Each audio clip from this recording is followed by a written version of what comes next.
निकालें, उस रूल्स में कौन तमीज, कौन मुमय्यज, कौन मुमय्यिज, कौन राजिह, कौन मरजूह, इसमें हम मोहताज है हुजूर मुहद्दिस कबीर दामजिल्लहु अलैहि मोहताज। इस वक्त कुछ लोग नाज़ेबा कलिमात से याद कर रहे हैं, बेजा तमसेरा कर रहे हैं। हकीकत में वो लोग हैं, ये लोग जिन पर खुद हुक्म लगा हुआ। इस सिलसिले में मैं एक मिसाल देता हूं और उससे आप बात को समझ जाइए। मैं बरेली शरीफ हूं, बरेली शरीफ के मशहूर पीर साहब ने मुझसे कहा, अल्लामा की वजह से पूरे भारत में फितना हो रहा, इख्तिलाफ हो रहा, जा बजा इख्तिलाफ हो रहा। जवाब सुने और दिमाग में बैठा ले जवाब। मैंने कहा हजरत, सुप्रीम कोर्ट के जज के डिसीजन से फरीकैन खुश नहीं होते। जिस फरीक के खिलाफ फैसला जाएगा वो फरीक गाली तो देगा। बांग्लादेश, श्रीलंका, पाक, नेपाल, भूटान, हिंदुस्तान, इन तमाम बर्रे सगीर में अगर इस्लामिक सुप्रीम कोर्ट का कोई चक्र है तो उसी का नाम मुमताजुल फुक़हा मुहद्दिस कबीर है। उनके डिसीजन से जो नाखुश है वो तो गाली देंगे।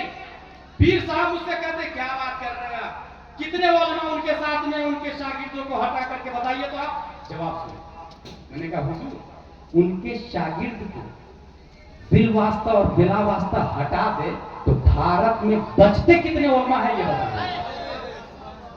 हाशमी मियां से लेकर मदनी मियां तक बिलवास्ता और बिला वास्ता हुजूर मुहद्दिस कबीर के शागिर्द हैं, याद रखिएगा। और जो मुहद्दिस कबीर के शागिर्द नहीं है उनके वालिद साहब सदरुल शरिया के शागिर्द पाए जाते हैं। इसलिए पूरा हिंदुस्तान इल्मी एतबार से हुजूर मुहद्दिस कबीर के मोहताज है। ये जो लोग जुमले बातियां कर रहे हैं, दरअसल उनके खिलाफ इस सुप्रीम कोर्ट के जज ने डिसीजन दे दिया है। बजाय तौबा करने के हुजूर मुहद्दिस कबीर पर लानतान कर रहे हैं। ऐसे ही जैसे सुप्रीम कोर्ट का जज डिसीजन दे दे तो बजाय फैसला मानने के वो जेल में जाए, वो सुप्रीम कोर्ट के जज के खिलाफ आवाज उठाने लग जाए। हुजूर मुहद्दिस कबीर ने उस आदमी के खिलाफ फैसला साबिर कर दिया है। बजाय तौबा करने के, इस्लाह हाल करने के, हुजूर मुहद्दिस कबीर पर जुमलाबाजियां कर रहा है। और इससे याद रखे, जाते मुहद्दिस कबीर में फर्क पड़ने वाला नहीं। वजह यह है, कुरान में आया, वल्लज़ीना ऊतुल इल्म दरजात, अल्लाह ने उलमा का दर्जा बुलंद कर दिया है। और तमाम आलिमों के बाप का नाम मुहद्दिस कबीर है। जब अल्लाह ने दर्जा बुलंद कर दिया है तो फिर मखलूक घटाने वाली कौन हो सकती है। जब अल्लाह बढ़ा रहा है तो कायनात की तमाम ताकत मिल भी जाए तो मेरे मुहद्दिस कबीर का बाल बेका नहीं हो। तू घटाने से किसी के घटा है न घटे, जब बढ़ाए तुझे अल्लाह ताला तेरा। जलालैन में लिखा है, वल्लज़ीना ऊतुल इल्म दरजात से पहले यरफा महज़ूफ मुक़द्दर माने अल्लाह ने दर्जा बुलंद कर दिया। इस वजह से उनकी बातों पर समझ जाएगा सोशल मीडिया इतना अपने जो इलाके के उलमाए किराम मुफ्तियान निज़ाम है उनसे राब्ते में रहिएगा ताकि ईमान महफूज रहे। हुजूर मुहद्दिस कबीर ने बताया मुझे तकरीर में, सिर्फ मुझे नहीं अवाम को भी बताया। चकराल भी एक का कहना है कि सिर्फ हम कुरान को मानेंगे, कुरान के अलावा हदीस को भी नहीं मानता। एक ऐसा कबीला है वो कहता हम हदीस को नहीं मानेंगे, सिर्फ कुरान को मानेंगे, क्योंकि नबी झूठ बोलते हैं माज़अल्लाह रब्बिल आलमीन।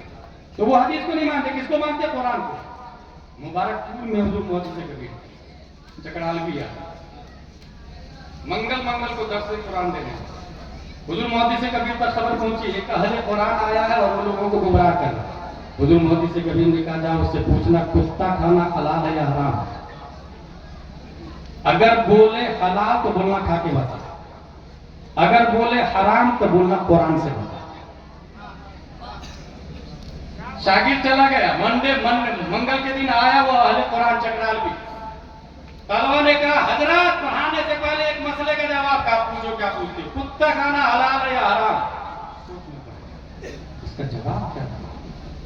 उसने कहा कि हराम का दलील। अब वो हदीस से तो दे नहीं सकता क्योंकि अहले कुरान में ढूंढने लगा, ढूंढते कहा तो अगले मंगल को बता। अगले मंगल को फिर आया, फिर दर्स शुरू कर दिया। तलबा ने कहा, हजरत पहले उस सवाल का जवाब दीजिए ना, मिले तब ना, कुत्ता की वजह कुरान में मिले उससे तब ना। उसने कहा देखिए भाई, उसको दलील नहीं मिली है और कुरान के बगैर मैं बात नहीं करता। اس لیے کتا کھانا حلال ہے۔ طلبا نے کہا کتنا بڑا نالائق ہے یار، سب کو کتا کھلا دے گا، ابھی تک کبھی نہیں کھایا۔ چلو یہاں سے چل رہا، سب لوگ دس چھوڑ کے چلے۔ اب محدث کبیر کی بارگاہ میں کہا حضور آپ بتائیے نا مسئلہ کیا ہے؟ حضور محدث کبیر فرماتے ہیں کتا کھانا حرام ہے اور قرآن میں آیا ہے۔ علم دیکھیں، کتا کھانا حرام اور قرآن میں آیا، کہاں آیا؟ حدیث شریف میں آیا ثمن الکلب خبیث، کتے کی قیمت خبیث ہے، اور قرآن شریف میں آیا وَيُحَرِّمُ عَلَيْكُمُ الْخَبَائِثَ، خبیث چیزیں اللہ نے تم پر حرام قرار دی ہے۔ اس کو علم کہتے ہیں۔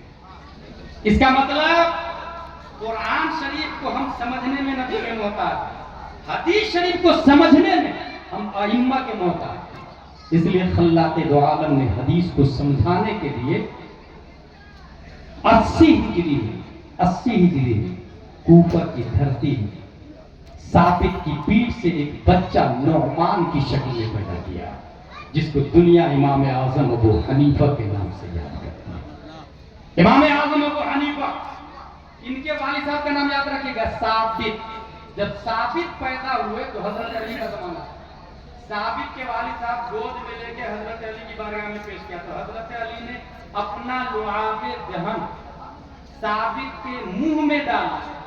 حضرت علی کا لعاب دہن یاد رکھیے گا، اور حضرت علی کے منہ میں نبی کا لعاب دہن،